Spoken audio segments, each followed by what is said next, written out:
اسلام میں کہا جاتا ہے کہ 72 فرقے ہیں اور 73 فرقے، اور اس سے پہلے یہود اہل کتاب تھے، اسلام اس کے بعد آیا۔ کیا یہود میں اتنے ہی فرقے ہیں؟ اور کیا یہ بھی سمجھنے میں غلط ہوگا کہ اسلام میں اتنے فرقے صرف اجتہاد کی وجہ سے ہوگی؟ کون سی کمی تھی اسلام میں جس میں 73 فرقوں والی ہے؟ اس میں تو بات واضح ہے بالکل کہ رسول اللہ صلی اللہ علیہ وسلم فرما رہے ہیں کہ یہود کے 72 فرقے ہو گئے، تو اس لیے یہ پوچھنے کا تو مقصد ہی کوئی نہیں کہ 72 ہیں یا نہیں ہیں، رسول اللہ صلی اللہ علیہ وسلم نے فرما دیا ہے تو آمنا اور صدقنا کہنا چاہیے۔ جہاں تک مسلمانوں کے فرقوں کا تعلق ہے، رسول اللہ صلی اللہ علیہ وسلم نے فرمایا یہود بھی مسلمان بھی یہود کے مشابہ ہو جائیں گے، 72 فرقے ہوں گے اور ایک 73ویں جماعت ہوگی، اس کو ملا کر 73 بنیں گے، لیکن اس کو آپ نے 72 فرقوں میں شامل کرنے کی بجائے اسے الگ بیان فرمایا کہ 73ویں جماعت ہوگی اور وہ جنتی لوگ ہوں گے۔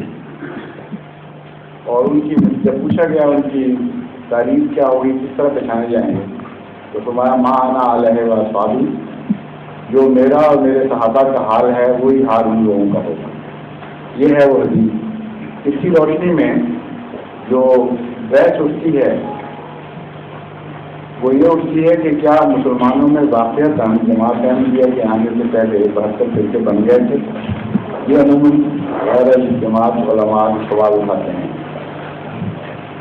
اور یہ سوال نہیں اٹھاتے کہ کیا رسول اللہ صلی اللہ علیہ وسلم سے پہلے یہود کے 72 فرقے واقعتاً بن چکے تھے؟ اگر 72 کی بحث کو اٹھایا جائے تو اس وقت یہ دونوں بحثیں اٹھیں گی۔ 72 سے مراد کیا ہے؟ اگر گن کے یہود کے 72 فرقے بیان دکھائے جا سکتے ہوں تو پھر یہ مطالبہ درست ہے کہ مسلمانوں کے بھی گن کے 72 فرقے دکھاؤ۔ اگر بالعموم کثرت کی طرف اشارہ ہے، بکثرت فرقے، اور یہود میں 72 فرقوں کی معین نشاندہی نہ ہو سکے تو پھر مسلمانوں غیر احمدی مسلمانوں کا یہ مطالبہ بھی جائز نہیں کہ ہمیں بھی ہمارے فرقے گن کے دکھاؤ۔ دوسرے یہ جو فرقوں والا مضمون ہے اس کے اوپر الملل والملل میں جو ایک بڑے عالم کی کتاب ہے اس میں روشنی ڈالی گئی ہے، فرقے گنے گئے ہیں، اور وہ بہت پہلے سے لکھی ہوئی کتاب ہے، اس میں 72 فرقے انہوں نے دکھا دیے ہیں واقعہ، لیکن اس کو بنا کر کے جماعت احمدیہ کو استدلال نہیں کرنا چاہیے، کیونکہ اگرچہ رسمی طور پر تو آپ سوال کرنے والے کا منہ بند کرا سکتے ہیں کہ دیکھ لو میرے میں 72 فرقے آ رہے ہیں، لیکن یہ واقعہ بات درست نہیں ہے، کیونکہ مختلف وقتوں میں فرقوں کے اضافے ہوتے رہے ہیں اور مختلف وقتوں میں بعض فرقے مٹتے بھی رہے ہیں، بالکل ان میں سے کچھ بھی نشان باقی نہیں رہا۔ اس لیے اس جھنجٹ میں اگر آپ پڑ جائیں تو کبھی بھی مسئلہ حل نہیں ہو سکے گا۔ اس کی وجہ یہ ہے کہ جس وقت میرے میں کتاب لکھی گئی اس وقت اگر 72 فرقے تھے تو بعد میں اور بھی تو ہوئے، بنتے چلے گئے۔ اہل قرآن کا فرقہ اس وقت نہیں تھا جو بعد میں وجود میں آیا، مطلب اور بھی متفرق فرقے ہیں جو بعد میں پیدا ہوتے رہے۔ میں یہ نہیں کہہ سکتا کہ میرے کتاب وہابی فرقہ سے پہلے لکھی گئی تھی، بعد میں غالباً پہلے تھی، تو پھر وہ فرقہ وہابیہ بھی اس کے بعد بنا۔ تو سوال یہ ہے کہ 72 کے 73 نہ ہوئے بلکہ 74 75 76 اور بہت سارے بن گئے، تو پھر اس حدیث کی کیا حیثیت رہے گی، یہ سوال اٹھ جائے گا۔ تو اس کا عمومی جواب تو یہ ہے کہ بعض دفعہ عربی میں 70 کا لفظ، 72 کا لفظ، 80 کا لفظ، اس قسم کے اور الفاظ کثرت کی طرف اشارہ کرنے کے لیے بولے جاتے تھے، اور اس سے یہ مراد نہیں تھی کہ میں نے ہی گن کر 80 سال یا 72 سال یا 70 سال یہ ہوں۔ تعداد سالوں کے علاوہ بھی استعمال ہوتی ہے۔ اللہ تعالیٰ فرماتے ہیں، رسول اللہ صلی اللہ علیہ وسلم فرماتے ہیں کہ اللہ تعالیٰ 70 مرتبہ فلاں شخص فلان سے نازل کرے گا، 70 مرتبہ بخشے گا، 70 مرتبہ نہیں کرے گا۔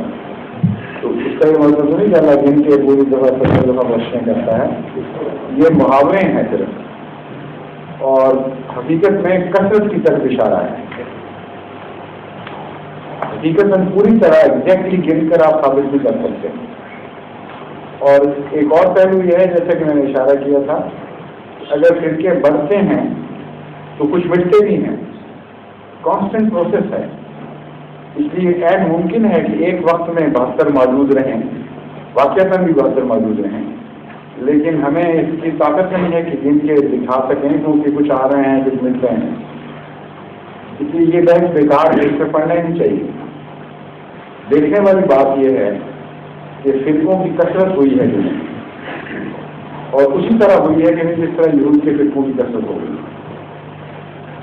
اگر یہ کثرت کسی کے لیے کافی نہیں ہے کہ وہ حدیث کے پورا ہونے کا وقت آ گیا ہے اور 72 پر زور دیتا ہے، تو پھر وہ جماعت کبھی آ ہی نہیں سکتی دنیا میں، کیونکہ 72 سے آگے نکل چکی ہے بات، 80 سے بھی اوپر نکل گیا ہوں گے۔ تو جب یہ حالت یہاں تک پہنچ گئی تو جو گننے والا ہے اس سے آپ کو پوچھنا چاہیے کہ پھر تمہاری جماعت آئی تو نہیں۔ اگر 72 کے بعد ہی آنی تھی اور ہمارے اوپر ذمہ داری ڈالتے ہو کہ 72 گن کے دکھائیں، تو تم گن کے دیکھ لو بشارت، بات تو 72 سے کہیں اوپر نکل گئی ہے اور وہ جماعت کو نہیں آئی۔ اور اگر 80 پہ نہیں آئی تو آگے کب آئے گی؟ پھر جب بھی کوئی آئے گا شخص جماعت بنانے والا، تم اس سے یہی سوال کرو گے پھر بھی کہ 72 گن کے دکھاؤ، تو تم تو اس کبھی بھی ہدایت کی بات کرتے۔ اس لیے لفظ 72 اہم نہیں ہے، اہم حصہ اس کا وہ ہے کہ مانا علیہ واقعی، جب اختلاف ہوگا، ایک سے زیادہ فرقے ہوں گے، تو جس فرقے کے حالات رسول اکرم صلی اللہ علیہ وآلہ وسلم اور آپ کے صحابہ سے ملتے ہوں گے، وہ فرقہ سچا ہے۔ جو مرکزی نقطہ ہے اس کا یہ ہے دراصل، اور وہ حالات کے متعلق جو وہ حالات کیا ہیں اس کے متعلق میں پہلے آپ کو بتا چکا ہوں۔ ساتھ پہچانے جاتے ہیں کسی انسان کے لیے کوئی مشکل نہیں ہے۔ ظہور